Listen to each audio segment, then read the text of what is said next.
So Street Fighter 6 drops, you're working at Google and you're just grinding Street Fighter 6. How are you balancing work life at this time? And I don't even maybe there was no life. Maybe it was work Street Fighter. Like what was that daily schedule like?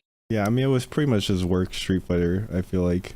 And I think like the first month Street Fighter 6 came out, like for some reason our office was like there was like they were doing something to it, so we couldn't work there.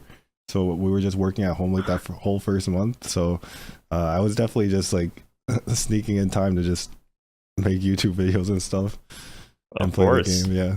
So you're wiggling your work mouse and then working on the YouTube video on the side. Yeah, pretty much.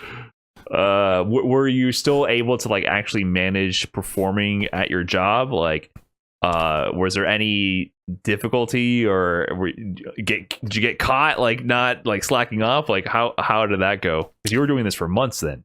Yeah, I mean, a year maybe. Yeah, I think I was doing okay at my job, but I would say like towards the end I was doing a lot worse. Like because I was traveling a lot more too. Like this year I'm talking about with like all the EWC qualifiers, going to like Sweden and CEO and DreamHacks.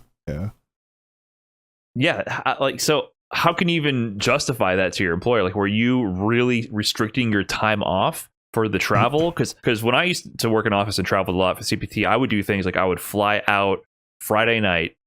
I would maybe leave work a little early on Friday, and then if it was an East Coast tournament, I would fly out that Friday, fly back Monday morning early as hell, use the 1 hour save because I was Midwest from East Coast, save an hour, and then I would go to the office straight from the airport. Like I would do stuff like that just to find time to go to all these tournaments. And if I had to take a day off, I would, or I would work remote like one day, like I fly out Thursday night, work remote on Friday at the hotel of the event, things like that. Like I was finding so many ways to squeeze the days to make it happen.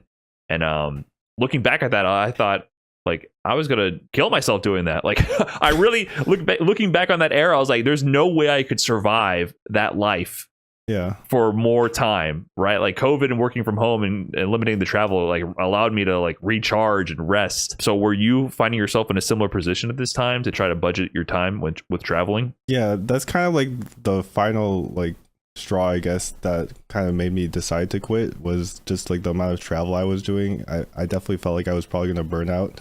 Like I think it was still possible, like technically possible to like do everything, but it was just, I feel like, too hard like mentally to try and do everything.